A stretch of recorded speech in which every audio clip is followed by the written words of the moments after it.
Coba deh, pernah nggak sih Anda kepikiran gimana caranya perusahaan tempat Anda kerja itu ngambil keputusan soal karyawannya? Apakah basisnya itu data, fakta yang jelas, atau jangan-jangan cuma kayaknya sih begini, alias firasat dari bos? Nah, kali ini kita bakal kupas tuntas sebuah revolusi besar di dunia HR.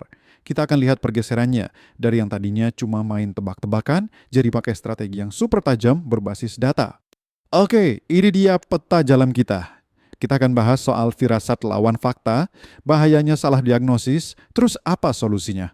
Lanjut ke peran baru HR sebagai detektif data, dan terakhir kita akan pilih mau pakai peta lama atau GPS. Yuk kita mulai aja perjalanannya. Mari kita mulai dari yang paling dasar. Coba bayangin deh, Anda lebih nyaman kerja sama manajer yang gimana? Yang keputusannya berdasarkan insting atau yang membiarkan data yang bicara? Nah ini dia nih, inti dari pertarungan dua dunia yang mau kita bedah. Pertanyaan ini kedengarannya mungkin ekstrim ya, tapi coba deh direnungin. Kalau udah menyangkut aset kita yang paling berharga, yaitu ya orang-orang di tim kita, masa iya kita nggak pakai alat terbaik yang ada? Apa kita mau terus-terusan cuma ngira-ngira dalam gelap? Kan nggak gitu juga ya. Lihat deh perbandingannya. Di dunia lama, itu tuh kayak kerajaan kuno, di mana keputusan diambil berdasarkan kata senior atau pokoknya dari dulu begini. Sementara di dunia baru, ini kayak pusat komando NASA. Semuanya serba terukur, real time, dan didukung bukti kuat. Ini bukan lagi soal gaya-gayaan, tapi soal bertahan hidup di zaman sekarang. Nah, kita semua pasti pernah lihat kan, perusahaan tiba-tiba bikin program employee engagement yang heboh banget, tapi mereka nggak pernah cari tahu kenapa karyawan yang nggak betah. Ini tuh ibaratnya ngasih obat sakit kepala buat orang yang kakinya patah. Sakitnya mungkin reda sesaat, tapi ya masalah utamanya nggak bakal selesai. Sekarang kita masuk ke sebuah kisah nyata. Sebuah cerita tragis tentang bagaimana niat baik kalau salah langkah malah bisa berujung bencana. Ini peringatan keras tentang apa yang terjadi kalau kita salah baca data. Coba bayangin situasinya. Para manajer lagi seneng banget. Kenapa? Karena tingkat kepatuhan ngisi laporan kinerja itu sampai 95%. Wah, mereka mungkin udah tos-tosan, mikir kalau mereka berhasil. Padahal mereka nggak tahu kalau ada bom waktu yang siap meledak.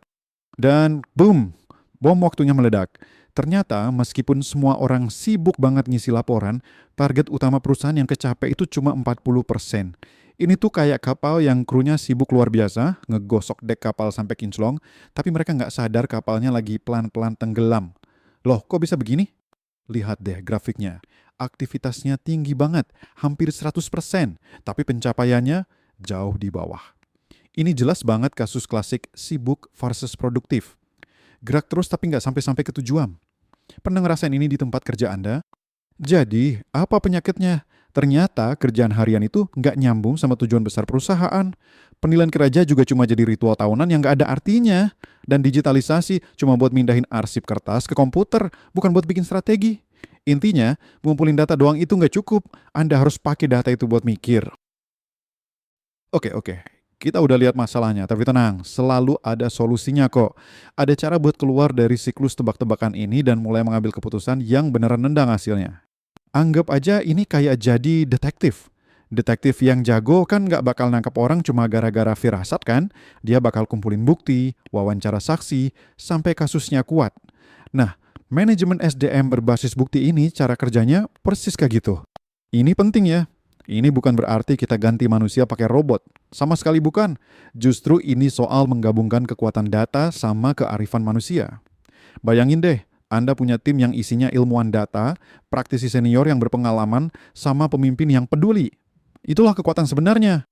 Zaman di mana HR itu cuma departemen administrasi yang ngurusin kertas-kertas, itu udah lewat. Profesional HR modern sekarang ini bertransformasi jadi detektif data, jadi ahli strategi yang pakai analitik buat ngedorong bisnis. Analoginya gini deh, tanpa analitik, Anda itu nyetir di tengah kabut tebal, cuma bisa kaget dan ngerem mendadak. Tapi kalau pakai analitik, Anda punya GPS dan radar. Anda bisa lihat ke depan, bisa antisipasi, jadi nggak lagi reaktif, tapi proaktif. Biar gampang, kita bedah jadi 3 level. Pertama, deskriptif. Ini ngasih tahu Anda apa yang terjadi. Misalnya, tingkat turnover kita sekian persen. Kedua, korelasional. Ini nunjukin kenapa itu terjadi. Apa hubungannya sama gaji, misalnya. Nah, yang paling canggih, regresi. Ini bisa memprediksi Gimana kalau kita naikin gaji 10%?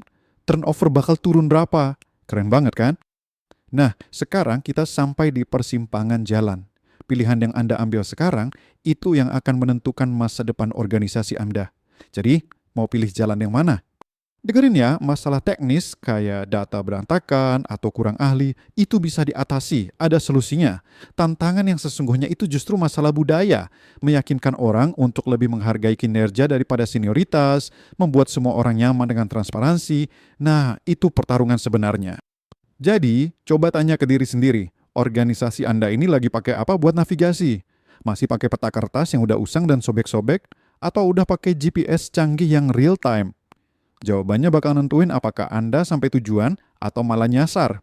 Terus hadiahnya apa kalau kita berhasil? Banyak banget. Organisasi jadi lebih transparan, lebih adil, dan pastinya lebih sukses. Karyawan jadi percaya sama pemimpinnya, tim jadi lebih solid, dan perusahaan bisa tumbuh berkelanjutan. Ini dia hadiah utamanya. Jadi, pertanyaannya balik lagi ke Anda. Anda lagi nyetir mobil sport canggih dengan GPS modern atau masih pakai mobil tua yang kemudinya aja kadang-kadang copot? Pilihan ada di tangan Anda. Tapi ingat satu hal, masa depan nggak akan nungguin siapa-siapa.